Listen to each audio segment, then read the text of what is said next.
Você está ouvindo o História FM.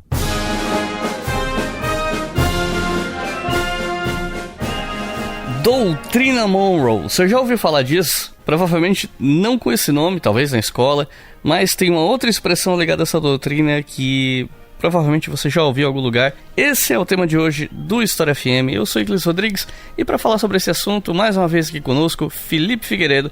Aqui eu passo a palavra para se apresentar para vocês. Então, Felipe, seja muito bem-vindo mais uma vez. Fica à vontade para se apresentar para o pessoal. Oi, Iclis. Olá a todos os nossos ouvintes. Meu nome é Felipe. Acho que é o quê? A terceira vez que eu estou aqui já? Eu acho que sim. Sou o convidado tapa-buraco do Iclis, quando ele tem algum tema que ele quer gravar e não consegue achar candidato, então ele tem algum tema que ele precisa gravar e quer deixar de gaveta. Aí, dessa vez, eu me ofereci para ajudar o planejamento dele no ano que vem. E no caso da doutrina Monroe, é um tema que eu me sinto relativamente confortável assim, para gravar, porque é um tema que eu preciso lecionar bastante, né? E acho que eu já até comentei aqui com vocês, né?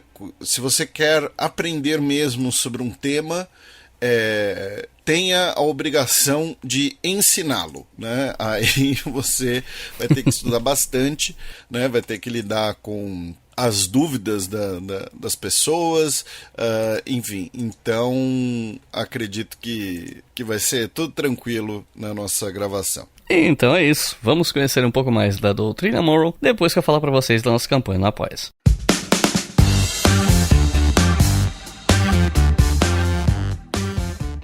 Afinal de contas, é a nossa campanha do Apoia-se que financia esse podcast. E você pode financiar ele também em apoia.se/obrigahistoria com qualquer valor a partir de R$2 por mês. Entrando lá, você consegue ver todas as recompensas. Com R$2 por mês, você tem o seu nome lido aqui, tem acesso ao mural com as novidades. Com R$5 por mês, você ouve os episódios com antecedência. R$10 por mês, você recebe os roteiros dos episódios do História FM, os roteiros das perguntas. E muito em breve teremos também um podcast, uma temporada de podcast exclusiva para apoiadores. Lá no Apoia-se você pode apoiar acessando apoia.se/obrigahistoria. Os nossos novos apoiadores e apoiadoras são Tupiraci Damasceno, Jerônimo Correia, Laura Monteiro, Fernando Pereira e Celso Batista. Muito obrigado, pessoal, são vocês que financiam esse podcast. E se você quer financiar também, só acessar apoia.se/obrigahistoria e fazer a sua colaboração. Ou se você quiser apoiar uma vez só, não quer fazer cadastro, você pode fazer isso via Pix pela chave leituraobrigahistoria@gmail.com. Repetindo, leituraobrigahistoria@gmail.com.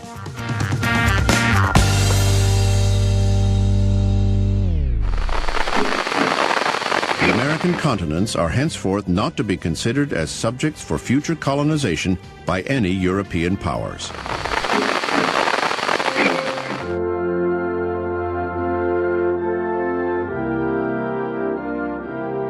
Pra gente situar o pessoal que tá ouvindo no contexto histórico e até mesmo geográfico, né, desse tema, eu queria começar te perguntando qual era a situação dos Estados Unidos na época da doutrina Monroe, em termos assim de o tamanho dele em relação ao cenário global, pensando aqui o tamanho do país como potência, a geografia da época, enfim. Então, Iclis, isso é muito interessante porque isso talvez é para mim, tá? Falando uma visão pessoal, né? A questão mais interessante sobre a criação da doutrina Monroe, que, né, ela é anunciada, não com esse nome ainda, né, mas ela é anunciada em 2 de dezembro de 1823, né, ou seja, 200 anos atrás. E hoje, né, em 2023, você fala em Estados Unidos, todo mundo sabe que é a maior potência militar do planeta, é a maior economia do planeta, né? Embora por alguns critérios, né, você possa colocar a China em primeiro já, mas enfim,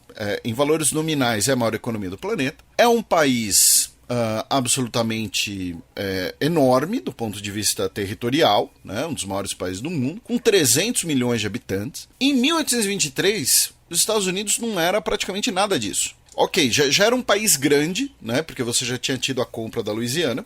Mas, em 1823, o governo dos Estados Unidos, os Estados Unidos, era um país que ainda estava passando, primeiro, pela sua crise, né, de estabilização interna entre o modelo federativo, né, que foi estabelecido, e os defensores do modelo confederativo. Em última instância, essa disputa, né, vai levar a Guerra Civil dos Estados Unidos. A Guerra Civil dos Estados Unidos vai ter a questão da escravidão de pessoas negras como a sua protagonista, porém o estopim, a questão de fundo, a questão político-jurídica da guerra, era aquela questão, né, e isso é frisado hoje em dia, especialmente pelas pessoas do Sul, né, muitas vezes para disfarçar o seu racismo, né, que é aquela coisa, não foi uma guerra pela escravidão, foi uma guerra for states' rights, né, mas, em última instância, era essa disputa entre os defensores de um modelo federativo e os defensores de um modelo menos centralizado. Em 1823, a Constituição dos Estados Unidos, ela não estava em vigor, não tinha 40 anos, tá? Né? Porque a Constituição dos Estados Unidos, ela demora a entrar em vigor, né? Ela demora a ser completamente ratificada por todos os estados. Então, estamos falando de um país, ou seja, que estava passando por um processo ainda interno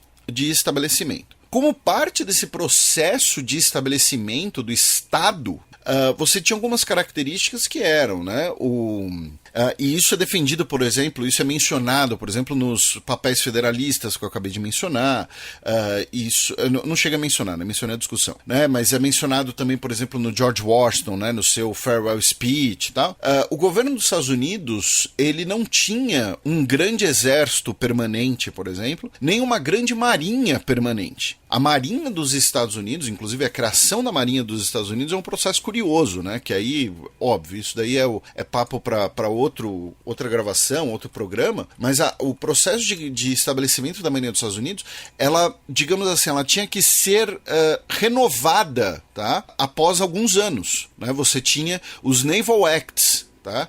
Que falava, olha só, a Marinha vai ter essa autoridade, blá, blá, o determinado tamanho de frota, né? Porém, você tinha ali a ideia de uma marinha permanente, né? A criação de uma marinha permanente, mas pequena ainda, tá? Limitada. Não é, talvez a palavra mais adequada aqui seja limitada. O exército permanente também era reduzido e limitado. E você tinha, por último, uma questão muito importante, que é uma questão que dura até hoje nos Estados Unidos. Tem impacto até hoje nos Estados Unidos. Até hoje, nós temos nos Estados Unidos a defesa, né, uma defesa muitas vezes ideológica ainda, né, do isolacionismo do país. De olha só, e isso está ligado inclusive ao excepcionalismo dos Estados Unidos, né, o pensamento excepcionalista nos Estados Unidos. Então olha só, né, nós não temos que nos envolver, né, em assuntos europeus, nós somos aqui uma outra coisa, um país construído de forma diferente, um país idealizado de maneira diferente, nós temos o vasto território americano para nossa expansão, né, porque ele está vazio, só tem indígena nele, indígena não conta, né, na cabeça dessas pessoas. Então nós temos o pensamento excepcionalista, fundamentando esse pensamento isolacionista, tá, dos Estados Unidos. Esse pensamento isolacionista é muito traduzido em duas frases, mas a principal delas, né, talvez seja do Thomas Jefferson, né, que recusa que determina, né, no entangling alliances, ou seja, alianças que nos prendam, né, rejeitar a ideia de alianças que nos prendam, né? Então era uma política, a defesa ali de uma política isolacionista baseada apenas no comércio, né,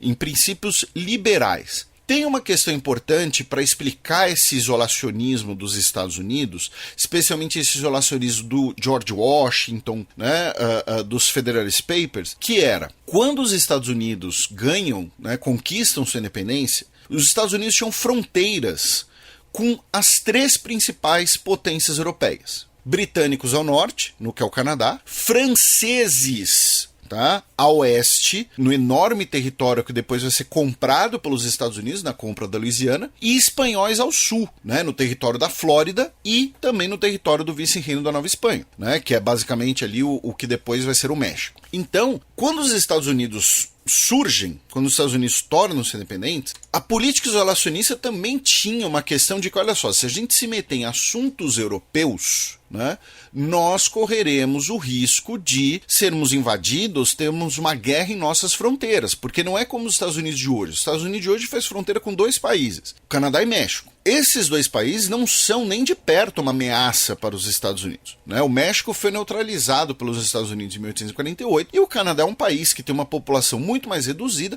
além de serem dois importantes parceiros comerciais e, no caso do Canadá, também um aliado militar dos Estados Unidos. Então, quando a gente olha para os Estados Unidos de 1823, essa é a primeira coisa muito importante da gente ter em mente. Era um país muito diferente do país que nós temos hoje.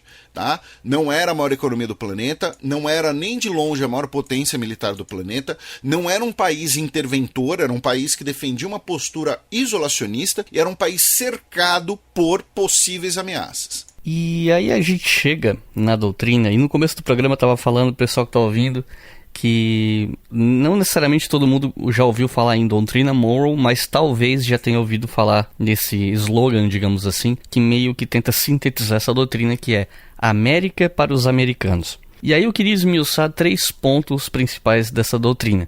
E aí eu vou fazer uma pergunta para cada um desses pontos. O primeiro deles era a criação de novas colônias ou não nas Américas, né? Você pode explicar melhor esse ponto, contextualizando o colonialismo europeu por aqui e os processos de descolonização? Então, esse slogan, inclusive, né, o América para os Americanos, é muito interessante porque ele é usado, né, na declaração do Partido Republicano Paulista, né, na fundação do Partido Republicano Paulista em 1871, né, acho. 1870 ou 71.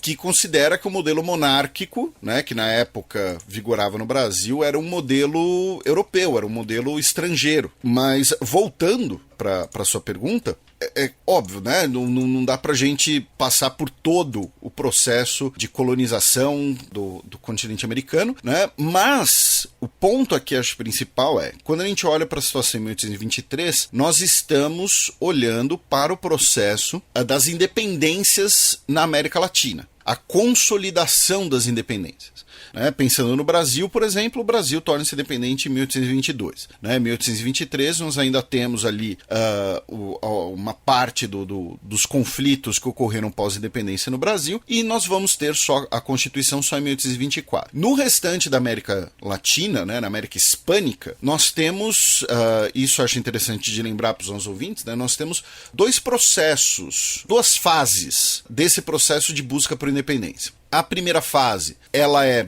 normalmente rapidamente sufocada, né, derrotada, né, militarmente pelas forças espanholas, e depois a segunda fase, ali já na década de 1810, na segunda metade da década de 1810, é quando esses processos têm sucesso. Em parte devido ao enfraquecimento espanhol com as guerras napoleônicas, em parte devido, né, inclusive, à abundância que você vai ter agora de armamento e mercenários no mercado internacional, né, que vão participar dessas lutas, vão participar desses combates, e em parte também pelo apoio britânico. Porém, a Espanha, né, a Espanha Bourbon, ela não vai, digamos assim, aceitar de muito bom grado, né, as independências das suas antigas colônias. Na verdade, a Espanha, né, ela só começa a reconhecer as independências depois da morte do Fernando VII. Em 1833, o Fernando VII morre falando, é tudo meu ainda. Né? Ele não reconhece as independências. Tá? Então, existia um temor relativamente fundamentado de que a Espanha, em algum momento, tentaria fazer alguma intervenção no continente americano para retomar as suas colônias, né? Uma intervenção armada. Inclusive, né, já que eu citei o Brasil, né, parte da desconfiança dos outros estados latino-americanos perante a monarquia brasileira era por acharem que a monarquia brasileira, por ser próxima, né, por ser a mesma família dinástica que governava a metrópole Portugal, achavam que o Brasil poderia ser a porta de entrada, né, para essas tropas europeias, para essas tropas especialmente espanholas, que tentariam interferir no continente e retomar as colônias. Também estamos falando do contexto pós-Congresso de Viena. O Congresso de Viena, iniciado em 1814, acaba em 1815, ele tem aquela tríade, né, de princípios, né, de restauração, legitimidade e solidariedade. Né? O que significa legitimidade nesse contexto? Os territórios deveriam ser de quem eram antes da Revolução Francesa, antes das guerras napoleônicas. Ou seja, pelos princípios do Congresso de Viena, a Espanha falava, nós temos o direito de retomar nossas terras. Segundo, o que significa restauração? O uso da força, nem que seja, né, necessário, para a retomada desses territórios. E, claro, naquele momento eles estavam focando nos territórios europeus. Então, as mudanças territoriais que ocorrem na Europa com as guerras napoleônicas são todas revertidas. E, finalmente, o que é a solidariedade? Que as potências do Congresso de Viena, né, as 5 potências, se apoiariam em torno desses princípios. Inclusive para evitar novas, entre aspas, revoluções francesas, né? Se a gente quiser dar um exemplo posterior desse pensamento, são esses princípios que, em 1848, vão fazer o Império Austríaco pedir ajuda da Rússia para esmagar a Revolução Húngara. Então, sob esses princípios, você tinha a ideia de que, olha só, a Espanha pode tentar reconquistar seus territórios, inclusive com eventual ajuda militar da Áustria, da Rússia, da Prússia, né? A Rússia, inclusive, vamos lembrar, a Rússia tinha uma posse americana naquele momento, que era o Alasca, né? E a gente vai falar do Alasca porque ele acaba sendo importante como, digamos assim, estopim. Muita gente vincula tudo isso que eu falei à ideia da Santa Aliança. Né? Porém, é importante fazer uma distinção que essa ideia de que isso que eu estou falando é a Santa Aliança é uma simplificação. Tá? A Santa Aliança não envolvia a Espanha. Tá? A Santa Aliança era entre Rússia, Áustria e Prússia. E por que Santa Aliança, inclusive? Né? Porque ela reunia 3 potências das 3 principais vertentes do cristianismo. Né? Então você tinha uma potência católica, que era a Áustria, uma potência protestante, que era a Prússia, e uma potência ortodoxa, que era a Rússia. Então você tinha esse temor, como eu disse, fundamentado, de que a Espanha, né, tentaria retomar essas colônias, tá? Então, quando a doutrina Monroe fala, né, de não criação de novas colônias na América, ela está falando não só, né, de criação de novas colônias, mas também dessa retomada de relações. E por que eu disse que o Alasca é importante? Porque quando você fala de criação de novas colônias, você poderia ter essa criação a partir de colônias já existentes, né? Porque apesar da gente ter tido as independências latino-americanas, você ainda tinha possessões europeias no continente americano, né? Você tinha, Jamaica nas mãos britânicas, você tinha Guiana nas mãos francesas e você tinha o Alasca nas mãos da Rússia, como eu mencionei. E o governo russo, o Império Russo, emite um decreto, tá? É um tipo de decreto chamado Ukase, tá? UKASE, de 1821, falando que pretendia expandir os seus domínios no Alasca. Então, a partir dessa declaração, vejam, em 1821, ou seja, basicamente, né, menos de 2 anos, tá? 2 anos basicamente, né, do discurso da doutrina Monroe, ela serve como o estopim, né? O governo dos Estados Unidos olha e fala, olha só, os países europeus, agora que acabaram as guerras napoleônicas, podem querer voltar, retomar os seus olhos para o continente americano, como nós temos essa declaração russa. Então, precisamos nos antecipar, né, e marcar a nossa posição em relação a esse processo. A doutrina, ela teve como grande objetivo barrar a interferência de países europeus no continente americano.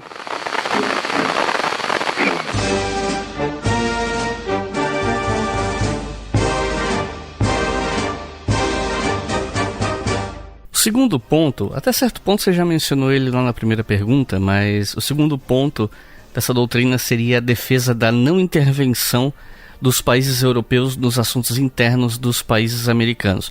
O que de certa forma dialoga com aquilo que você falou sobre o isolacionismo dos Estados Unidos em relação ao resto também, né? Você poderia dar um exemplo de como essas interferências europeias funcionavam na prática a ponto dos Estados Unidos quererem rechaçar isso? Então, talvez o melhor exemplo, e isso é bom para a nossa discussão, né? Tá? Eu vou dar um exemplo que ele vai ficar, digamos assim, fora da ordem cronológica, mas depois a gente vai explicar o porquê isso. Mas quando eu viro e falo que em 1823 existia, né, esse clima de desconfiança que seria plausível, né, a Espanha tentar intervir no continente para retomar as suas colônias ou outras potências europeias, em 1829, 6 anos depois, a Espanha realiza a Expedição Barradas, que tenta retomar o México.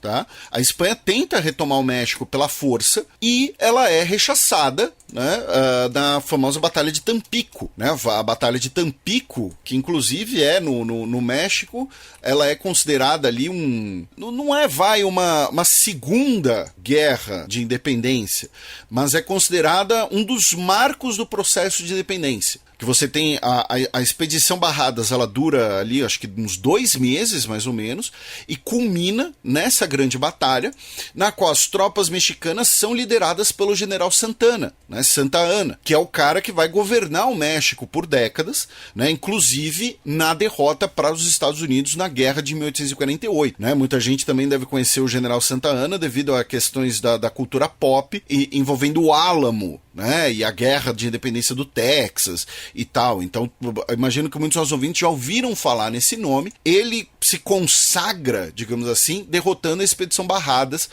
quando a Espanha tenta, de fato, retomar o controle do México. O terceiro ponto dizia respeito mais a uma política isolacionista dos Estados Unidos, que era a não intervenção dos Estados Unidos em assuntos e guerras desses países europeus, e as suas demais colônias, né? E meio que fecha o ciclo da pergunta anterior e até do começo do programa, né? Esse isolacionismo que rejeita a intervenção de fora e ao mesmo tempo se propõe a não intervir, né? E, bom, isso não era algo novo, né? Levando em conta que até o George Washington já defendia princípios isolacionistas e tal. Você quer desenvolver um pouco melhor esse ponto? Então, o principal aspecto desse ponto, acho que interessante de explicar, é que quando você tem a declaração da doutrina Monroe e fala que, olha só, os Estados Unidos não vai interferir nas colônias dos países europeus, era, como a gente mencionou, né, esse isolacionismo defensivo, né, digamos assim, e também querer amenizar o tom para não parecer que os Estados Unidos estariam fazendo uma ameaça, né, aos governos europeus, no sentido de, olha só, nós que vamos interferir nas suas atuais colônias. Tá? Então, quando fala América para os americanos, os países que conquistaram a sua independência pela via própria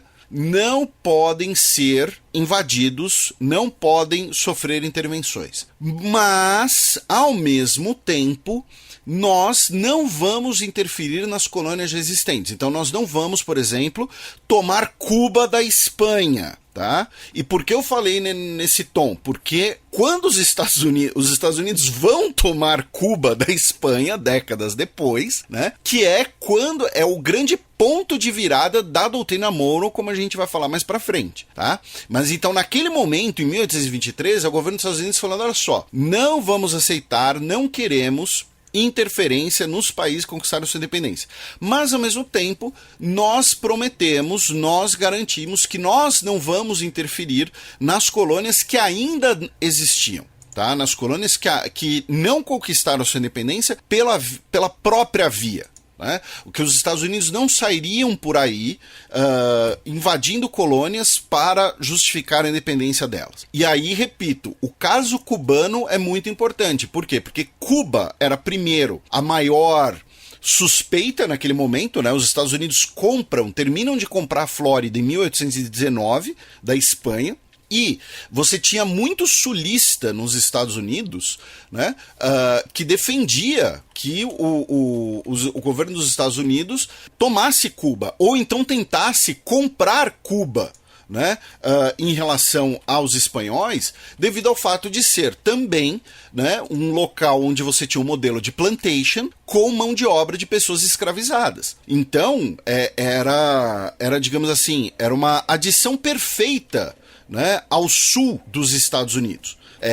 Como eu mencionei, você tinha muito sulista dos Estados Unidos, muito fazendeiro, senador, enfim, que defendia esse tipo de coisa, tá? Que, inclusive, você tem aqui eu confesso, tá? Se algum ouvinte nosso, inclusive, viu digitando, é porque eu fui colar, né? Você teve o Manifesto Ostend, tá? Que era um manifesto, né, publicado um pouco antes da Guerra Civil, em que advogava para os Estados Unidos vão comprar Cuba e ponto final. Então, era a isso que esse princípio se relacionava, né? Olha só, os Estados Unidos não vão interferir nas colônias que não conquistaram sua independência pela própria via. Para o pessoal entender melhor o contexto dessa doutrina, eu queria pedir para você explicar o contexto do que estava acontecendo na Europa nessa época e a criação da Santa Aliança, que vai facilitar para o pessoal entender de onde é que vem essa doutrina. Então, Iclis, a parte, né, da Santa Aliança e do Congresso de Viena, a gente meio que já passou um pouco, mas o que eu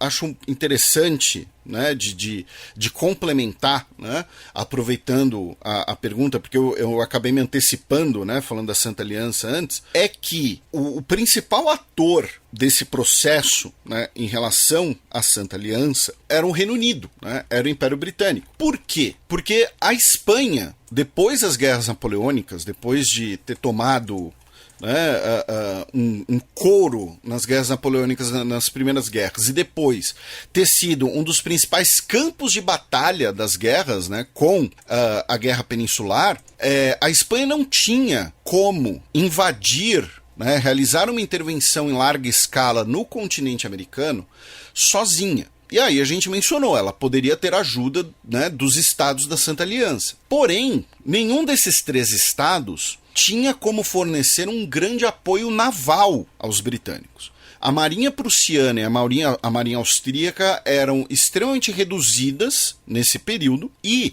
a marinha russa, embora fosse, né, maior, ela tinha uma série de problemas estruturais, tá? Problemas de treinamento de oficiais, que vão durar por basicamente toda a Rússia czarista, tá?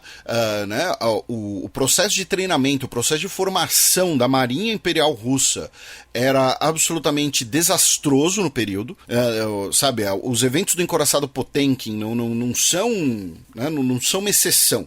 E além disso, a Rússia, ela precisava cobrir basicamente 3 frentes marítimas, né? Báltico, Negro e Pacífico. Então, você não tinha como fornecer um grande apoio naval, você não tinha como realizar uma grande força invasora, uma grande força interventora no continente americano, salvo o apoio de um país, os britânicos. E os britânicos não desejavam isso. Os britânicos não iam ajudar a Espanha a retomar os territórios em que agora os britânicos eram os protagonistas políticos e econômicos. Quando você tem independência dos países hispano-americanos e você tem o fim daquela imposição, daquela relação, né, do que vai ser chamado, né, o exclusivo colonial, né? Então, relembrando para os nossos ouvintes, né, aquela coisa, vamos relembrar de forma bem básica aqui, né? Os territórios da América Espanhola só podiam fazer comércio com a Espanha.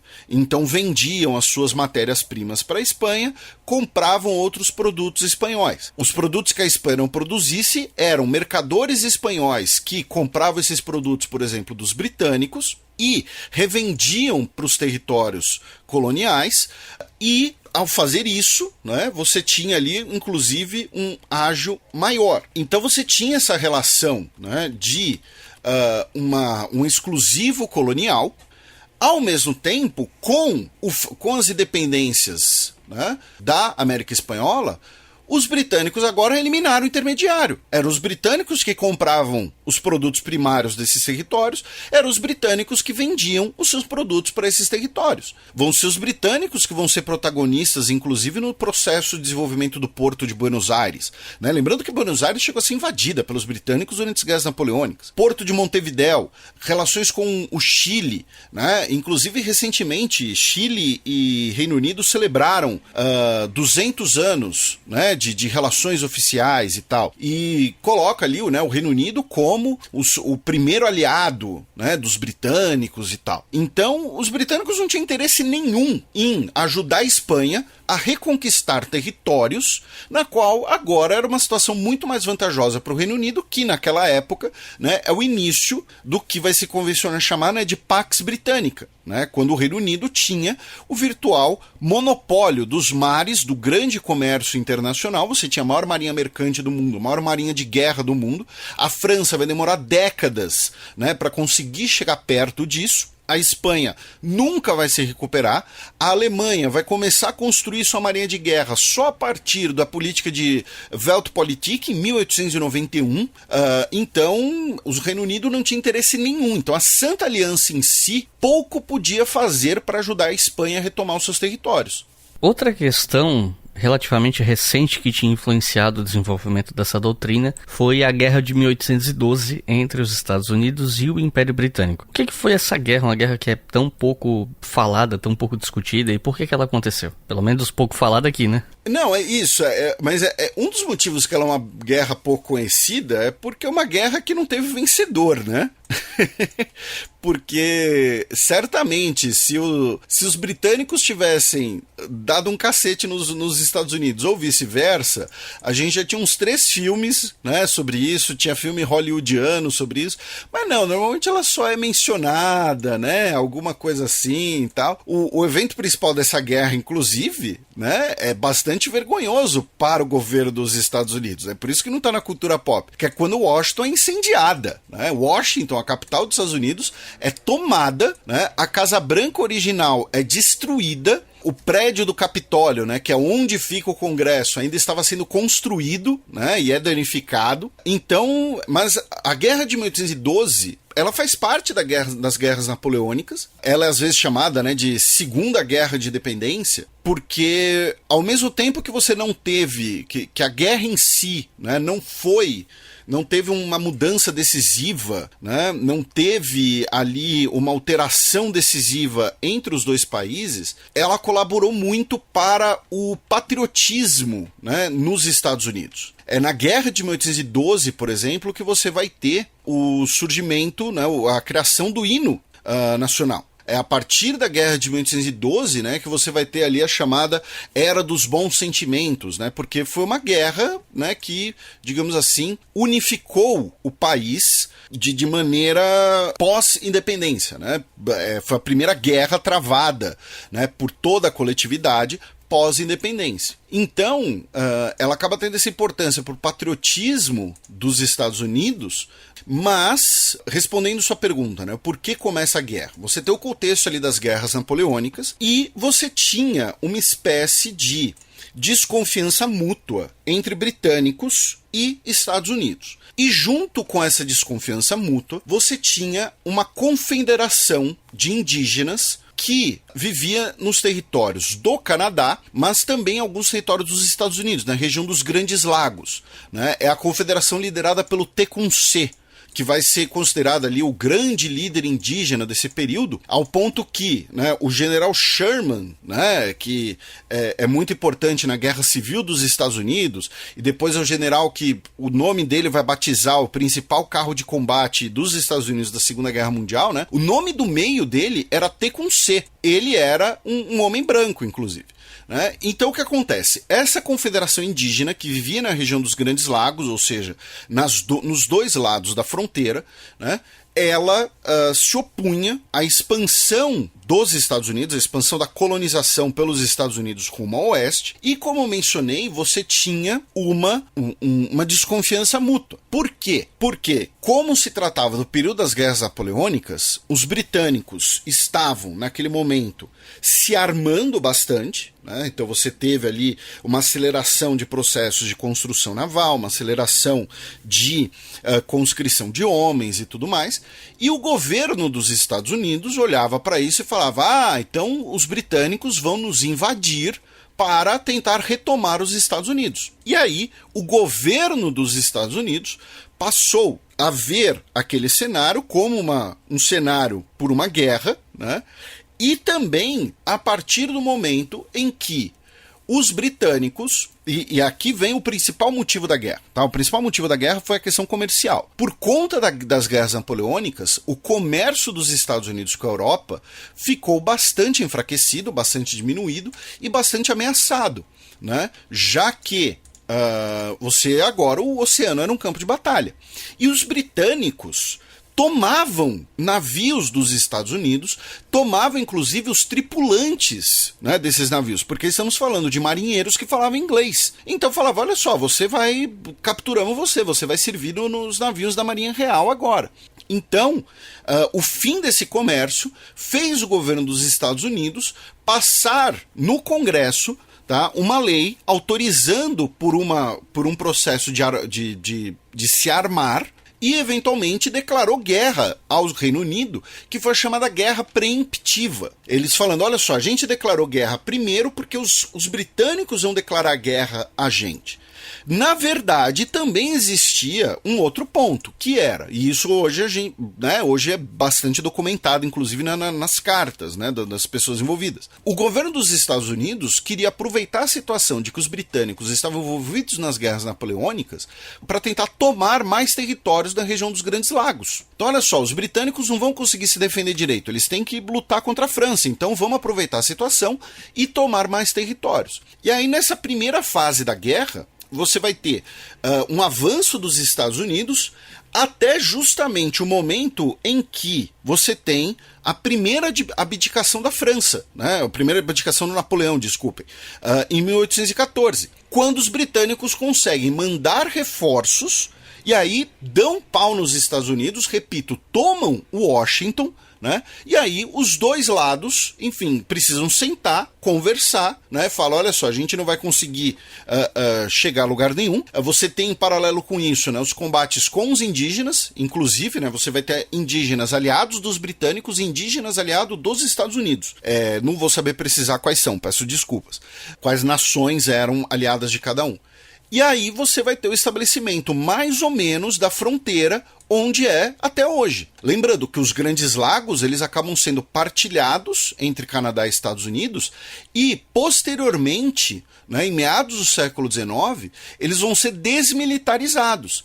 Por quê? Porque até meados do século XIX você ainda tinha ali um eventual receio, né, de uma nova guerra entre Estados Unidos e britânicos / Canadá. Então você tinha manutenção de navios de guerra nos Grandes Lagos. Tá? E aí, com a desmilitarização dos Grandes Lagos, isso permite uma economia de recursos, isso permite uma melhoria das relações entre os dois países, é claro. Mas, enfim, resumindo bem, a Guerra de 1812 ela não pode ser desvinculada do contexto das guerras napoleônicas e desse processo ali, inclusive, de estabilização de fronteiras desse novo país. Os Estados Unidos, enquanto nação, se formou a partir da Guerra de Independência, né, contra o Império Inglês. Isso provoca, naquela nação recém-nascida, uma percepção de que ela é uma nação predestinada.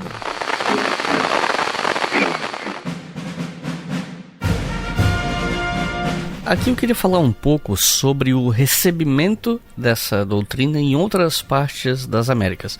E aqui a gente até pode trazer à tona o nome do Simão Bolívar, porque a gente tem um episódio aqui no História FM sobre o Simão Bolívar, mas eu acho que a questão da reação dele à doutrina Monroe vale um espaço aqui nesse episódio. Então, qual foi a reação do Bolívar e outros líderes latino-americanos da época? Então, Inclis, essa é uma pergunta muito interessante porque ela acaba permitindo que a gente, digamos assim, unifique tudo isso que a gente tem falado até agora, né? Sobre os britânicos especialmente. Por quê? Né? A recepção pelo Bolívar, por basicamente todos os principais líderes do processo de independência na América Hispânica. Então, além do Bolívar, por exemplo, a recepção do Guadalupe Vitória, a doutrina Monroe também está registrada, é basicamente a recepção do San Martín, eu não sei dizer, tá? Mas tanto Bolívar quanto Guadalupe Vitória, a gente pode afirmar categoricamente que eles expressaram gratidão pelo gesto da doutrina Monroe, porém, gratidão no sentido de que foi algo visto como um apoio simbólico.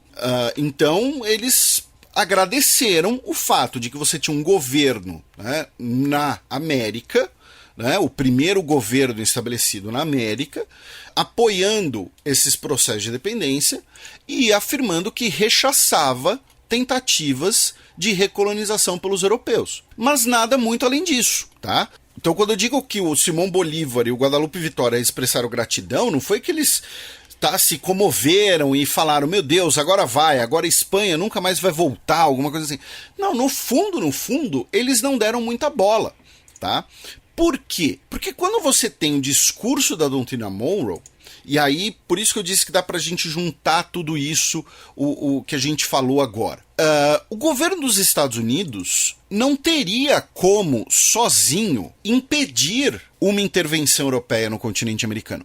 Tanto que não impediu. A gente acabou de falar da Expedição Barradas, em 1829, tá? A Espanha cruzou o Atlântico com alguns milhares de homens, desembarcou no México e falou, vamos tentar retomar o México pela via armada. E o governo dos Estados Unidos não pôde fazer nada. Por quê? Porque o governo dos Estados Unidos, vamos repetir o que a gente falou no início, não tinha uma grande marinha permanente, não tinha um grande exército permanente e estava muito mais preocupado com a consolidação do seu próprio território, né? Com esse processo de expansão territorial, né, gigantesco que os Estados Unidos vão fazer. Então, qual é o ator-chave para as primeiras décadas da doutrina Monroe? É o Reino Unido, tá? É o Reino Unido, no fim das contas, que vai impedir que as potências europeias realmente, né, invadam o continente americano, realize esse tipo de intervenção no continente americano, e é o Reino Unido que, já como parte, né, da consolidação das relações com os Estados Unidos, então assim, você tem a chamada relação especial, né, entre Estados Unidos e Reino Unido. Ela começa, de fato, ali, mais ou menos na Primeira Guerra Mundial. Porém, um pouco antes disso, você já tinha uma relação muito próxima. Favorecida, é claro, pelo fato de que estamos falando de dois países que têm sua história interligada. Então, né, os Estados Unidos compartilharão idioma, compartilharão algumas bases culturais, especialmente a elite fundadora dos Estados Unidos. A elite fundadora dos Estados Unidos se trata do quê? De homens brancos, protestantes, né, escravistas ou que lucravam com o comércio, especialmente, a mesma situação da classe dirigente britânica. Vamos lembrar, quando os Estados Unidos vai ter um presidente católico pela primeira vez? Com JFK, com Kennedy, década de 60, tá, do século 20. Então você tinha uma elite muito similar, o que leva a uma aproximação. Então, o país que vai, de fato, impor a doutrina Monroe é o Reino Unido. O Reino Unido que não vai apoiar as iniciativas europeias, e o Reino Unido que, inclusive, vai usar a doutrina Monroe como justificativa. O Reino Unido vai, em diversos momentos, usar o discurso, tá? Um discurso de conveniência, de falar, olha só, gente, não vamos fazer isso porque isso viola a doutrina Monroe, e aí vamos alienar os Estados Unidos. Então, o país decisivo para as primeiras décadas da doutrina Monroe é o Reino Unido. Por isso que, quando o governo dos Estados Unidos declara a doutrina Monroe, né, em 1823, e novamente, a doutrina Monroe sequer tinha esse nome ainda, tá?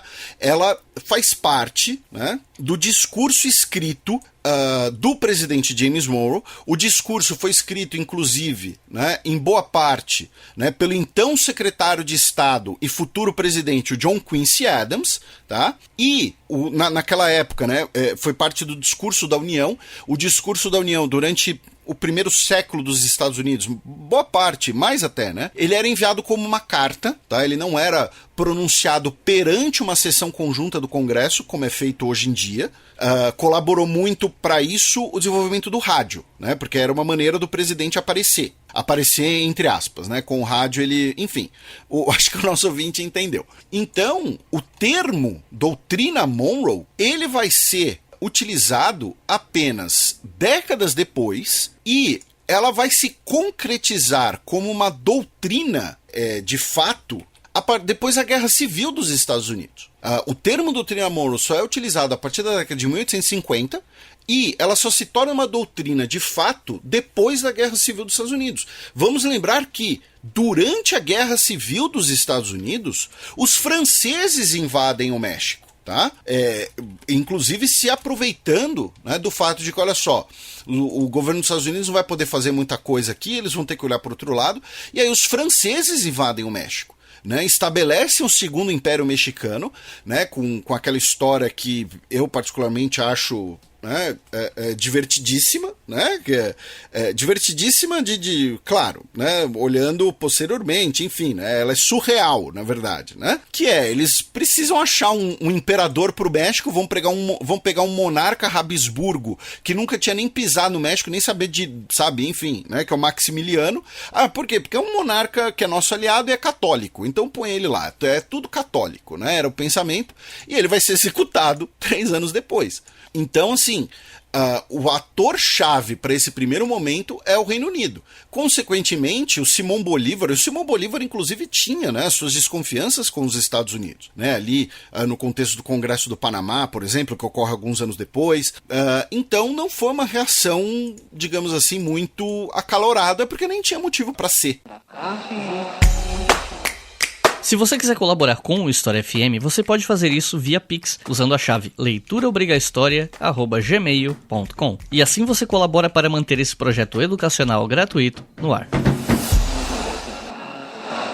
Eventualmente, a doutrina Monroe passou a entrar numa lógica de justificativa expansionista por parte dos Estados Unidos, a ponto de ela ser uma espécie de, vou chamar assim, de validador filosófico, entre aspas, do tal Destino Manifesto. Então eu queria te perguntar, o que é o Destino Manifesto? Olha, essa é uma ótima pergunta, né? O Destino Manifesto é a principal ideologia nacional dos Estados Unidos. Eu acho que, se for para colocar em uma frase, é isso.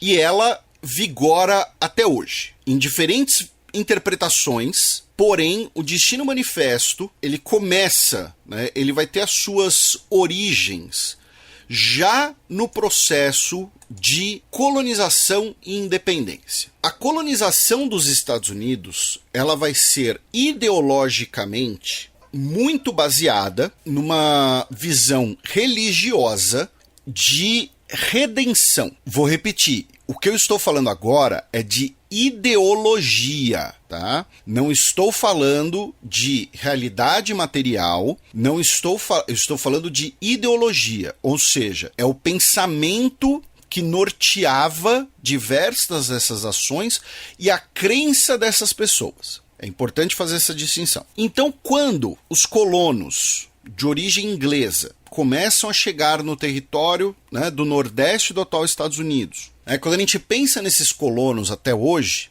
né, até pela cultura pop dos Estados Unidos, que ajuda a solidificar esses paradigmas ideológicos, né, o nosso ouvinte vai pensar no quê? Vai pensar lá no Ação de Graças, né, os peregrinos, o Mayflower, né, os peregrinos protestantes, né, os puritanos, na verdade, né, que chegam nos Estados Unidos. Como isso se conecta, né, com essa ideia de Destino Manifesto? Esses colonos religiosos vão agir muito baseados na ideologia de que eles estavam ali com uma missão de redenção. Redenção especialmente da cristandade. Então eles estavam fugindo de guerras religiosas. Por que essas guerras religiosas existiam na Europa? Porque não existiria espaço suficiente. Então você tinha o católico, você tinha o calvinista, você tinha os protestantes de diversas denominações, não vamos ficar aqui citando cada uma, né? Os diversos tipos de protestantes, com os católicos, com os judeus, com não sei quem, todos eles num espaço relativamente reduzido, então isso gerava margem para as guerras religiosas. Ao migrarem para os Estados Unidos, para o continente americano, melhor dizendo, né, e ao colonizarem essa terra, eles tinham a missão, primeiro, de expandir a palavra do cristianismo, né, de catequizar essa terra, e segundo, era uma terra entre aspas, desocupada, né, porque você só teria indígenas, que estavam ali também para serem convertidos, né, e aí vamos lembrar, essa ideia, né, de que povos nativos precisam ser convertidos, existe até hoje, especialmente no Brasil, tá? Então, você teria ali a missão de expandir o cristianismo e a abundância de terra, e de fato o continente americano é muito maior do que o continente europeu, né? Os Estados Unidos são muito maiores do que a Europa Ocidental, tá? Então você teria terra para todo mundo. Então você teria ali a comunidade presbiteriana, você teria a comunidade luterana, você teria a comunidade católica, você teria a comunidade Quaker, você teria a comunidade de não sei quem, de não sei quem, de não sei que lá. Todo mundo poderia viver em paz na sua própria comunidade. Então, esse é o primeiro ponto. A partir disso, a partir do desenvolvimento econômico dessa terra, a partir da expansão territorial desses colonos rumo ao oeste, tá? Você tem então o surgimento, né, da ideologia do destino manifesto, que vem especialmente com a independência. Quando os Estados Unidos se tornam independentes, você tinha ali o território das 13 colônias, né? Todo mundo aí que está ouvindo sabe disso. Quando você tem o Tratado de Paris, que estabelece a independência dos Estados Unidos, você tem um pedaço, digamos assim, a mais. Tá? O território que é cedido aos Estados Unidos inclui um território do oeste. Ou seja, essa terra aqui está prosperando economicamente, especialmente no nordeste dos Estados Unidos. Tá? Pensem no nordeste dos Estados Unidos, onde hoje estão regiões de Nova York, Boston e Filadélfia. Tá? Esse é o centro do Destino Manifesto. O sul escravista da plantation, isso era outro cenário, era a grande contradição interna, enfim. Né, um sistema baseado na violência, baseado no... Então, assim, o pensamento do Destino Manifesto, a gênese dele está nesses locais, tá? Nova York, Boston, Filadélfia. E comunidades agrícolas ao redor, especialmente. Comunidades agrícolas ali onde hoje são, especialmente, por exemplo, a região de Baltimore, tá? Pensilvânia, né? Enfim, né? Pensilvânia, que até é o lugar ali daqueles grandes celeiros, né? Que também se tornam, né? Um arquétipo presente em todos os Estados Unidos que a gente vê na cultura pop também, né? O grande celeiro do Pica-Pau, enfim. Então, quando você tem essa expansão pro oeste, você tem uma expansão pro oeste. Primeiro, com o Tratado de Paris, 1783. Depois, 20 anos depois, 1803, o governo dos Estados Unidos compra Louisiana. Então, em 20 anos, e de forma pacífica, os Estados Unidos se tornam o segundo maior país do mundo em território naquele período, atrás apenas do Império Russo, tá? Né? Pensando num território contínuo. Então, isso era o quê? Isso era o Destino Manifesto. Ou seja, era uma manifestação de que o destino das pessoas, dos colonos dos Estados Unidos, era reproduzir aquele modelo de cristandade, de moldar esse oeste selvagem, né? Vamos lembrar, existe a expressão Wild West, de moldar o oeste selvagem ao ideal cristão, branco, europeu, como uma redenção tanto do oeste quanto do continente europeu. Então olha só, o problema das guerras religiosas não é a religião, não é a cristandade, não é o cristianismo, é a geografia, tá? A geografia europeia que fazia a gente se matar. Então agora nós temos esse vasto e rico território do oeste. E por que então é um destino manifesto? Porque é esse destino se manifestando, mostrando que Deus estaria aprovando isso. Que Deus que estava falando, olha só, vocês estão fazendo algo ótimo, tá? Eu estou vendo e pela minha graça vocês vão conquistar mais territórios para expandir esse modelo. Tá? Junto com isso, você vai ter o desenvolvimento de um pensamento de superioridade racial. O núcleo desse Destino Manifesto é o que se convenciona chamar de WASP, White Anglo-Saxon Protestant, tá? Ou seja, protestantes brancos de origem anglo-saxã. Vou repetir, o católico só foi virar presidente na década de 1960. As duas primeiras encarnações da KKK, da Ku Klux Klan, tinham católicos como seus alvos. Você tinha, quando começam as migrações de italianos e espanhóis para os Estados Unidos no final do século XIX, essas pessoas vão ser alvos de termos racistas, como por exemplo Dago, e eles não eram considerados brancos. Inclusive, o Saturday Night Live fez uma piada com isso recentemente. O comediante Colin Jost, que é um ótimo representante físico, né, de um WASP, tá? Não é a ideologia dele, pelo pouco que eu vejo, mas fisicamente ele é essa pessoa. E aí ele estava repercutindo as eleições na Itália, né, com a Giorgia Meloni, e a Giorgia Meloni, né, fez lá declarações racistas sobre imigrantes vindos da África. E aí o punchline da piada é: espera, os italianos são brancos agora? Sendo que a Giorgia Meloni, inclusive, ela é loira de olho claro. Então você tem esse destino manifesto, é um pensamento que vai juntar, então, uma ideologia, né, repito, que une cristianismo, o molde desses novos territórios ao cristianismo, e é esse cristianismo protestante branco anglo-saxão, a expansão territorial como uma prova de que Deus aprova esse processo, e aí vem o pensamento que vai ser muito perigoso, que é o pensamento que vai resultar no excepcionalismo dos Estados Unidos, que é a ideia de que as ações do governo dos Estados Unidos são chanceladas por Deus. Tá? Então, a expansão territorial é, de certo modo, uma expressão da vontade divina. Tá?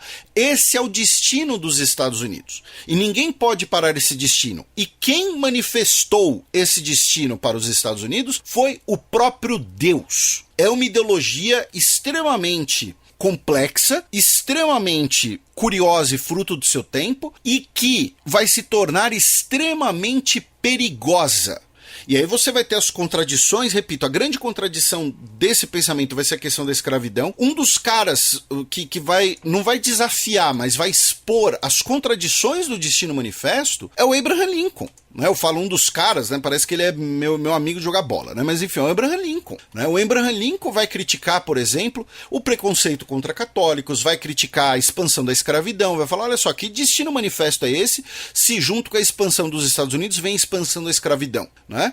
Lembrando que o Lincoln não era um abolicionista no primeiro momento. Ele queria evitar a expansão da escravidão. Então, o Destino Manifesto, tá, vai ser, então, o pensamento de que o Oeste, a vida selvagem, né, está ali para ser moldada, redimida, tá, por esses brancos, por esse pensamento branco religioso do Nordeste dos Estados Unidos. E isso vai estar ligado intrinsecamente ao imperialismo dos Estados Unidos. Isso vai estar ligado, por exemplo, ao pensamento naturalista nos Estados Unidos. Se você vai, por exemplo, no Museu de História Natural de Nova York, né, onde o Ross trabalha, o Ross de Friends, né, você vai ver lá as frases do Theodore Roosevelt, que foi o cara que fundou, né, e incentivou esse pensamento científico, mas era um pensamento científico também imperialista e determinista em muitos pontos. Né? Então, olha só, temos que conhecer, temos que domar a natureza, né? E a natureza, nesse caso, inclui os próprios indígenas. Né?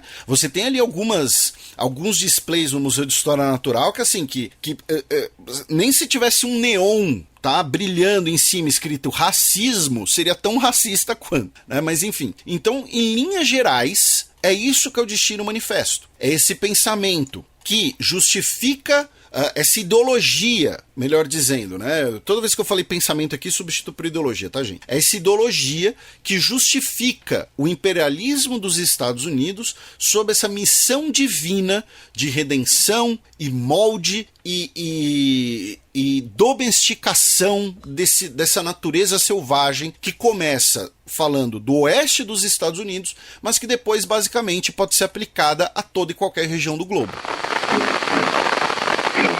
E a maneira de garantir os interesses norte-americanos e cidadãos norte-americanos, você não imagina quantas vezes nós já ouvimos isso, né? Em defesa de cidadãos norte-americanos que estão em risco de suas propriedades ou dos interesses dos Estados Unidos, os Estados Unidos se consideram no direito de atacar outras nações.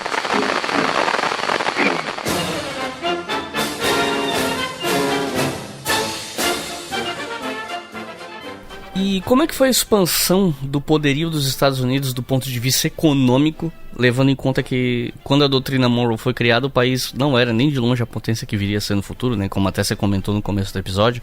E essa expansão e as consequências dessa doutrina acabaram abrindo portas para os Estados Unidos expandirem muito seu poder econômico, né? Então, como é que foi isso? Vamos lá, o que acontece? Com a Guerra Civil dos Estados Unidos, nós vamos ter agora a consolidação de todo o país. Tanto que alguns teóricos, né, vão dizer que a Guerra Civil dos Estados Unidos é a conclusão da Revolução Liberal Burguesa do país. Nós temos a abolição da escravidão e nós vamos ter a expansão do modelo nortista da mão de obra, da mão de obra livre, empresas privadas, um processo muito intenso de industrialização, baseado num protecionismo muito forte perante a competição europeia, e a expansão do mercado, especialmente interno, e também a exportação de produtos dos Estados Unidos, tanto para outros países americanos quanto para outras regiões do globo.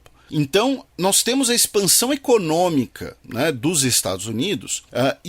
Repito, né, a Guerra Civil é um marco muito forte disso.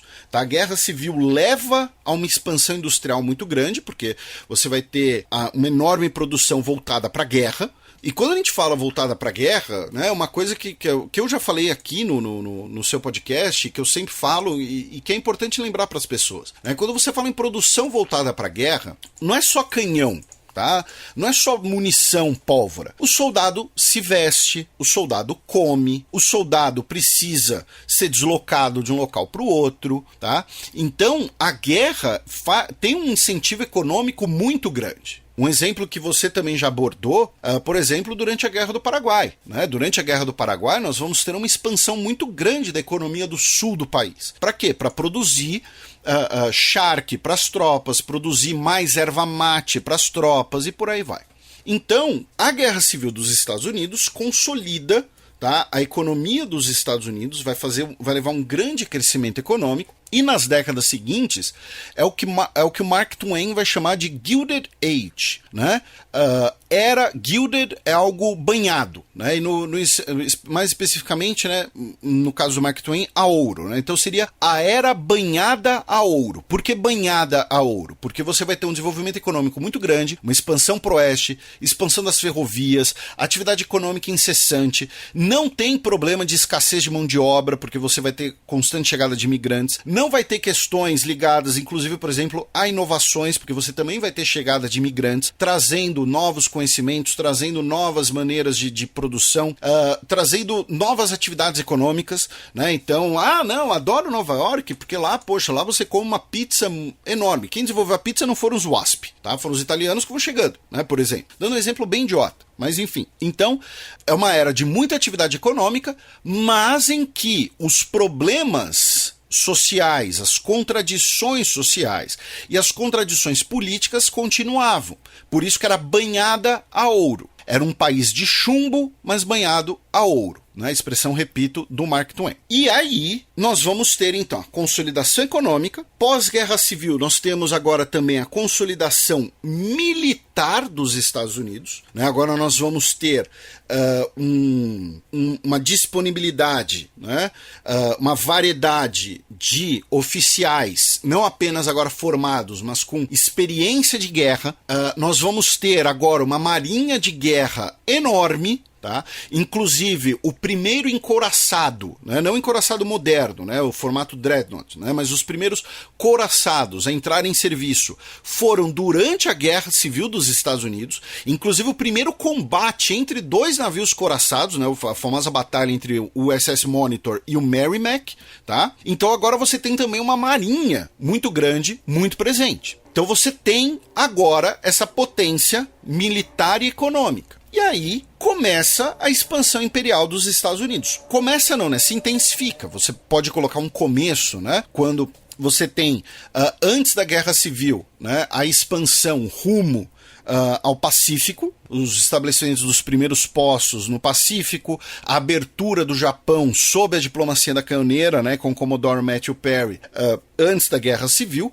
Mas depois da Guerra Civil você vai ter o quê? Você vai ter a compra do Alasca, você vai ter a expansão e a consolidação da presença no Pacífico, que até o fim do século vai levar ao golpe de Estado na monarquia, no Reino do Havaí, o estabelecimento da República do Havaí e posteriormente a anexação da República do Havaí, e você vai ter as primeiras primeiras intervenções na bacia do Caribe, que vão primeiro buscar um protagonismo econômico dos Estados Unidos, ou seja, a exploração de guano, a exploração de frutas tropicais, né, especialmente ali na América Central e em ilhotas no Caribe, e que em 1898 vai culminar na Guerra Hispano-Americana, que, como a gente já mencionou, é um ponto decisivo para esse processo de imperialismo dos Estados Unidos e de mudança no caráter da doutrina Monroe. Por quê? Aqui eu vou falar um pouco brevemente, né? Acho que a Guerra Hispano-Americana, acho que dá para fazer um podcast de 1 hora tranquilo sozinho sobre ela. Mas enfim, o governo dos Estados Unidos, alegando apoio aos independentistas cubanos, vai interferir em Cuba, tá? Vai interferir nessa luta por independência e vai declarar guerra à Espanha. A guerra contra a Espanha, nesse momento, né, os nossos ouvintes podem não pensar nisso, mas ela era uma guerra em 2 mares. No Caribe, onde a Espanha tinha Cuba e Porto Rico, e no Pacífico, onde a Espanha tinha as Ilhas Mariana e as Filipinas. Os Estados Unidos derrotam a marinha espanhola, invadem Cuba, tá, com tropas, né? Inclusive os famosos Rough Riders, comandados pelo Teddy Roosevelt. É quando o Teddy Roosevelt, né, inicia a se tornar uma figura nacionalmente conhecida, né, nos Estados Unidos. Invadem também Porto Rico, repito, sob a justificativa de apoiar esses movimentos independentistas. Então, lembrando que Cuba, né, foi o segundo, né, país do continente americano, o segundo não, o penúltimo país do continente americano a abolir a escravidão. Desde meados do século XIX, né, você já tinha diversos movimentos, né, cubanos pela independência, e o herói nacional da independência cubana é o Martí, né, o José Martí, que luta na guerra, né, de 1890. A guerra começa em 1895, acho. E aí os Estados Unidos entram na guerra em 1898. Ou a guerra começa em 1896. Enfim, a guerra começa alguns anos antes e os Estados Unidos entram em 1898. E você tem, então, agora, pós 1898, você tem os Estados... e outra coisa que é importante mencionar, né? A própria justificativa para a entrada dos Estados Unidos à guerra, né, é debatida, né, aquela hipótese, né, de ter ocorrido uma operação de bandeira falsa com o encouraçado SS Maine. Né? O SS Maine estava num porto cubano e explodiu. O governo dos Estados Unidos alega que ele explodiu porque foi atacado pela Espanha, né, e usa isso como justificativa para entrar na guerra. Hoje, entretanto, né, nós sabemos que ele explodiu por um acidente mesmo, uma explosão no seu paiol. Mas enfim, com a derrota da Espanha, o que acontece? Primeiro, novamente, hoje, em 2023, os Estados Unidos é a maior potência do mundo e a Espanha é um país em que as pessoas vão tomar sangria, né? Com todo respeito. Né? Do ponto de vista da política internacional, a Espanha não é mais uma grande potência. Em 1898 não era esse o caso. Em 1898, a Espanha ainda era considerada uma potência europeia. Uma potência mais fraca do que já foi, do que já tinha sido, certamente, mas ainda era considerada uma potência. E os Estados Unidos eram um país americano. Os países americanos eram vistos ainda como, né, países júnior, países de segundo escalão. Então você tem um país americano derrotando uma potência europeia. Você tem agora um país americano cujos domínios se estendem das Filipinas até Porto Rico. Você tem agora um país americano que vai ter diversas posses, né, coloniais pelo mundo, pós-imperiais pelo mundo. E aí você tem a mudança de caráter da doutrina Monroe, em que a doutrina Monroe deixa de ser os Estados Unidos falando Europa, o continente americano não é para vocês, e passa a ser Europa, o continente americano é nosso. Inclusive, quando eu fiz o Nerdologia sobre a doutrina Monroe, eu achei um cartoon muito interessante, que é um cartoon de 1899, que mostra o tio Sam numa carruagem com várias crianças brancas e bandeirinhas dos Estados Unidos, e nessa carruagem ele está ajudando a subir na carruagem crianças latinas e asiáticas, né, escrito Cuba, Porto Rico, Filipinas. E ele está olhando com desdém para um velho, para um idoso, que está usando roupas ali de um revolucionário do século XVIII, com cara de triste E no chapéu desse revolucionário está escrito Doutrina Monroe. Ou seja, a partir desse momento, a doutrina Monroe não é mais uma doutrina do isolacionismo, como ela era. Né? Os isolacionistas passam a ser derrotados nesse momento. A doutrina Monroe vai se tornar, então, uma justificativa para as intervenções imperialistas dos Estados Unidos no continente americano, como uma maneira do quê? De impor ou garantir os seus interesses. Tá? E isso foi dito, por exemplo, pelo John Bolton, que era o conselheiro de segurança nacional do Donald Trump. Quando ele disse que a doutrina Monroe está viva e muito bem, ela serve para os nossos interesses no continente americano. E aí você vai ter, a partir desse momento, 1898, né, o período da chamada diplomacia do canal, que é quando, de 1898 a 1914, o governo a 1918, na verdade, né, porque acaba juntando com a Primeira Guerra Mundial, o governo dos Estados Unidos vai fazer de tudo para evitar ameaças aos seus interesses no Caribe, visando o quê? A conclusão do Canal do Panamá. E o Canal do Panamá é estratégico para os Estados Unidos. Por quê? Porque os Estados Unidos é um país bioceânico. Os Estados Unidos têm uma costa enorme no Pacífico, uma costa enorme no Atlântico. Então, para os navios irem de uma costa a outra, o Canal do Panamá é essencial para os Estados Unidos. Tanto que o Canal do Panamá, a região do canal era uma posse dos Estados Unidos literalmente até 99, na base da intervenção armada. E aí, nesse período, nós vamos ter os Estados Unidos comprando o projeto do Canal da França, os Estados Unidos realizando diversas intervenções na Nicarágua, que onde era uma das possibilidades de onde fosse construído o canal, inclusive, né? Na Nicarágua, na Guatemala, em El Salvador, na República Dominicana, no Haiti. O governo dos Estados Unidos vai construir, né, uma moderna frota, né, a chamada Grande Frota Branca. Né? Por quê? Porque ela vai ser pintada de branco porque é a cor da paz. E o que vai fazer? Essa frota vai fazer uma viagem de circunavegação. É uma das coisas mais passivo-agressivas do mundo. É dizendo, olha só, essa daqui é a nossa frota da paz, tá? Em outras palavras, se você mexer com a gente tem esses vários navios extremamente modernos prontos para nos defender. E vai também nesse processo, o mais importante, né, em 1906, intervir, né, no conflito interno colombiano e garantir a independência do Panamá. A independência do Panamá, é importante dizer isso, porque existe essa simplificação, tá? Não vai dar pra gente entrar em detalhes, porque a gente já tá gravando há mais de uma hora, mas assim, o Panamá, você já tinha movimentos separatistas no Panamá, antes mesmo da intervenção dos Estados Unidos, tá? A independência do Panamá não é apenas um fruto da intervenção dos Estados Unidos. Obviamente a intervenção é decisiva, mas você já tinha um movimento independentista panamenho. As elites da cidade do Panamá, as elites de Balboa, elas se viam, elas queriam mais poder, como parte, de certo modo, da dissolução da Gran Colômbia. Né? A dissolução da Gran Colômbia é um movimento coordenado por elites. Né? São as elites de Caracas, as elites de Bogotá, as elites de Medellín, as elites de Quito, as elites de Guayaquil, as elites de Balboa. Mas enfim, e em 1906 nós temos a independência do Panamá como parte, né, desse processo. E aí, a Grande Frota Branca está muito presente em vários cartoons, né, do presidente Theodore Roosevelt, na qual tem aquele termo que você já mencionou, né, que você já, né, insinuou, né, que muita gente, doutrina Monroe e tal, mas muita gente conhece a chamada política do Big Stick.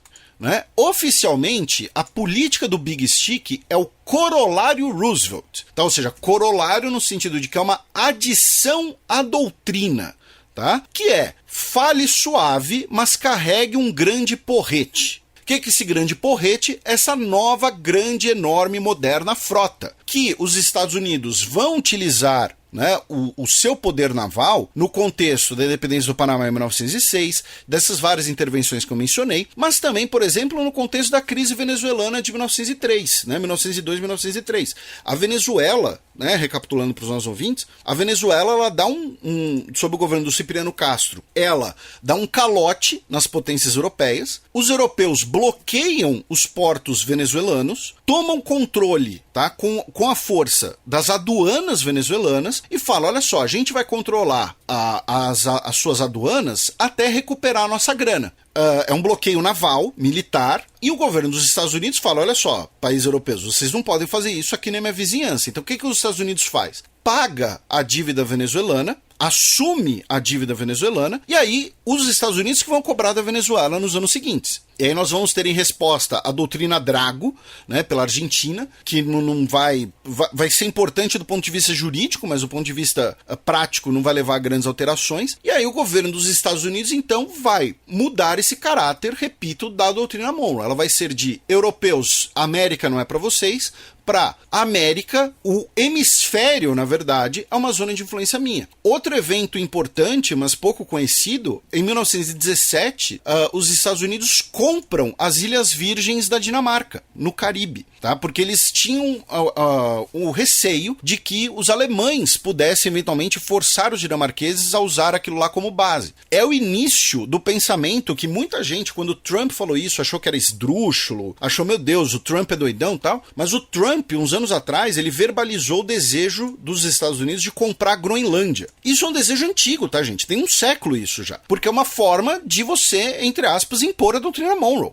Porque a Groenlândia é uma posse dinamarquesa no continente americano, além de ser um território mineralmente, né, com muitas possíveis riquezas. Então, a guerra hispano-americana é importantíssima para essa mudança de caráter da doutrina Monroe e é uma mudança de caráter dos Estados Unidos como um todo, tá? Ele deixa de ser uma potência regional, tá? Um país, um mero país americano, e passa a ser uma potência global, que derrotou uma potência europeia e agora tem territórios. Os navios dos Estados Unidos podem cruzar o Pacífico parando apenas em bases do próprio país, tá? Com Havaí, Midway, Ilhas Mariana e por aí vai. E para terminar, entrando um pouco na seara da opinião e da análise, e menos da história factual, eu queria saber o que você acha da ideia de que essa doutrina teve de fato um grande impacto na história dos Estados Unidos, no seu expansionismo, no seu futuro imperialismo, ou se tu acha que é um daqueles casos em que as pessoas veem um processo histórico, daí elas olham para o passado e dizem, olha aquilo lá, a doutrina Monroe começou lá. Qual é a tua opinião, a tua análise em relação a isso? Olha, essa é uma pergunta muito interessante, Iclis. Eu acho que é um pouco dos dois. Eu vou explicar, tá? Não tô fugindo da pergunta, não. Que é o seguinte, a gente aqui, em vários momentos, a gente teve que frisar que os Estados Unidos em 1823 não eram o que os Estados Unidos eram hoje. Que você teve a intervenção espanhola, tá? Da Expedição Barradas, que a França invadiu o México durante a Guerra Civil dos Estados Unidos. Então, de 1823, quando você tem o discurso da doutrina Monroe, até 1898, é esse caso que você falou. É um caso de projeção das pessoas. Naquele momento, a doutrina Monroe não era importante. Principalmente porque a doutrina Monroe não dependia dos Estados Unidos. Como a gente mencionou, ela dependia muito mais do Reino Unido. Se o Reino Unido quisesse, desejasse, tá? Não era do interesse deles, mas se eles quisessem, falar, olha só, Espanha, é isso aí, vocês têm razão. Vamos retomar o Peru e ajudar os espanhóis. Isso teria dado certo. Eu citei o exemplo do Peru, porque o Peru era o principal bastião, né, realista pró-Espanha no continente americano, ao ponto que a Espanha só reconheceu a independência peruana na década de 1860, tá, gente? Foi o último país, né, da primeira leva de independências da América Hispânica que a Espanha reconheceu a independência, tá? México, Argentina, reconheceu logo. Tá? Agora o Peru eles demoraram, mas enfim, a partir de 1898, entretanto, aí ela se torna um elemento de fato muito decisivo, ela se torna um dos pilares da política externa e do imperialismo dos Estados Unidos. A partir de 1898, a doutrina Monroe vai ser usada, né, como parte da justificativa do processo histórico que vai consolidar os Estados Unidos como uma potência global. Não dá para dissociar isso. Né? Os Estados Unidos passam a ser uma potência global a partir de 1898, tá? Esse é o marco. Alguns podem colocar ali o processo de anexação do Havaí, né, que começa um pouco antes, né, mas é 1898, é quando os Estados Unidos derrotam a Espanha. A marinha espanhola, gente, fica com medo de sair das águas europeias, tá? Parte dela, porque sabe que pode não voltar. Né? Os Estados Unidos, depois da guerra de 1898, vai controlar virtualmente a metade da bacia do Pacífico. Isso é muita coisa. Em 20 anos, vai consolidar os seus domínios basicamente toda a bacia do Caribe. O número de intervenções que os Estados Unidos vão fazer até 1933, né? Em 1933 a gente tem a política de boa vizinhança, que, entre aspas, revoga, né, a doutrina do Big Stick. né? A política do Big Stick, o corolário Roosevelt. Nesse período, de 1898 a 1933, os Estados Unidos vão tratar o Caribe como um mare nostrum, né? O nosso mar. Os Estados Unidos invadirem, ocuparem Haiti, Nicarágua, República Dominicana, vai ser um domingo qualquer para eles. E aí, a partir disso, a partir desse domínio do Pacífico, a partir do domínio da região do Canal do Panamá, a partir dessa integração estratégica permitida pelo Canal do Panamá, que os Estados Unidos vão conseguir projetar o seu poder, projetar a sua força pelo globo inteiro. Então, a doutrina Monroe é um pilar inegável do processo que, a partir de 1898, transforma os Estados Unidos numa potência global e depois numa superpotência global. Mas, de fato, até 1898, ele era um processo quase indiferente, porque os Estados Unidos não tinham meios para impor isso, ou então não tinham o contexto político interno para impor isso. Vamos lembrar que nós temos muitas aspas aqui, né? Uma pausa na expansão dos Estados Unidos, né? A partir da crise da década de 1850, né? Os Estados Unidos derrotam o México em 1848, com isso adquire vários territórios, e aí nós temos os acordos, né, de 1850, que vão estabelecer, né, tentar ali equilibrar os estados livres com os estados escravistas. Isso vai gerar a crise do Bleeding Kansas, em 1854, que aí você tem a Guerra Civil, e depois você tem o período de reconstrução de 1877. Né? Então, entre 1850 e 1877, o imperialismo dos Estados Unidos fica, digamos assim, pausado. Você vai ter um processo de consolidação interna, de disputa interna. E aí depois a doutrina Monroe vai ser um pilar importantíssimo. Então, mas a sua pergunta foi muito boa.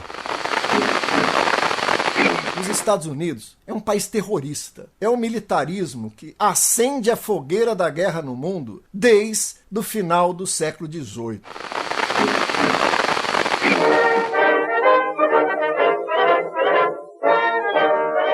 Recomendações de leitura para quem ouviu até o final, se interessou pelo assunto, quer estudar mais.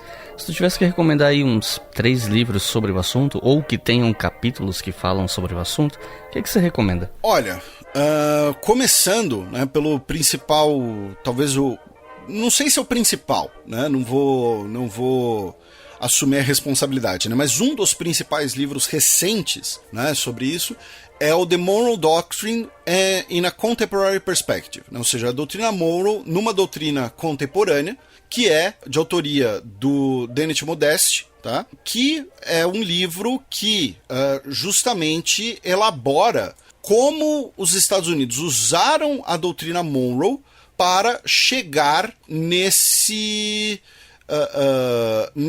ponto da sua história. Esse livro, ele tá, da editora Routledge. E a Routledge, de vez em quando, faz umas promoções muito loucas, né, no site do Jeff Bezos, e nas versões digitais, tá? Para quem se interessar, para quem lê, né? Para quem lê livros digitais, acho que pode ser uma abordagem legal. Uma questão interessante, acho, né, da gente mencionar aqui, né, é o fato das pessoas buscarem a fonte primária, né? Então você pode ler o discurso do James Monroe, ou você pode ler pelo menos só o trecho, se você for lá no site dos arquivos do governo dos Estados Unidos, tá? Então você vai lá, archives.gov/Marlinson Documents/Monroe Doctrine, tá? E aí eu vou dar outras 3 sugestões de leitura. Uma delas é uma que eu já mencionei aqui, certamente, e que é um livro bastante importante como manual, e, né, o autor recentemente desceu de tobogã para o inferno, né, que é o Manual Diplomacia, do Henry Kissinger, que tem 2 capítulos, na verdade, né, basicamente só sobre doutrina Monroe. O livro O Império Hesitante, do Lucas Amaral Batista Leite, e o livro, que aí tem versão digital também facilmente acessível, que é A Short History of U.S. Interventions in Latin America and the Caribbean. Como, né, o próprio nome diz, né, é basicamente quase um livrinho de bolso. É um livrinho de bolso, na verdade, né, e que a capa é um dos mais famosos cartoons, né, do Theodore Roosevelt. É ele andando pelo Caribe, carregando um porrete gigante e trazendo, como se fossem barquinhos de brinquedo, né, a grande frota branca, né, por uma cordinha. E como o próprio título diz, né, vai abordar as principais intervenções dos Estados Unidos na América Latina e no Caribe até a virada do século XX para o século XXI. Tá? Inclusive fala da invasão do Panamá em 1889, que é, né, uma invasão muito curiosa, né, porque depõe o Noriega, que era um grandíssimo... eu não vou usar palavrões aqui porque estamos num programa de família, né? Mas era um grandíssimo FDP, era um traficante de drogas, mas tudo que ele fazia, até o momento que ele ameaçou nacionalizar o canal, os Estados Unidos toleravam. O problema foi ele dizer que ia nacionalizar o canal. Enfim, essas acabam sendo as minhas sugestões. E claro, Iclis, para quem quiser uma versão condensada, mas com imagens, tem um vídeo no Nerdologia, inclusive, sobre isso. Então é isso, gente. Felipe, tem alguma consideração final? Não, apenas, como sempre, agradecer seu convite, como sempre também parabenizar você pelo seu trabalho. O História FM é certamente o melhor podcast de divulgação científica em história. Parabenizar você pela qualidade dos convidados que você costuma trazer, exceção feita a minha, claro. Nada. Então, enfim, novamente agradecer, parabenizá-lo. E, como sempre, estarei ao dispor. Então é isso, gente. Muito obrigado por terem ouvido até o final. Não se esqueçam de que esse podcast é financiado pela nossa campanha no Apoia-se, e os livros citados aqui no final você encontra no post desse episódio no nosso site historiafm.com. Então é isso. Muito obrigado e até a próxima.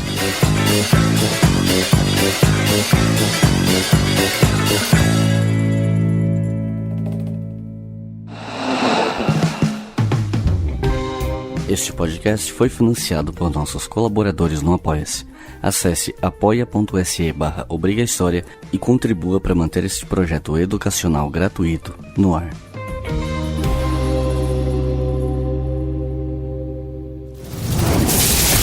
Esse podcast foi editado por Samuel Gambini, samuelgambiniaudio.com.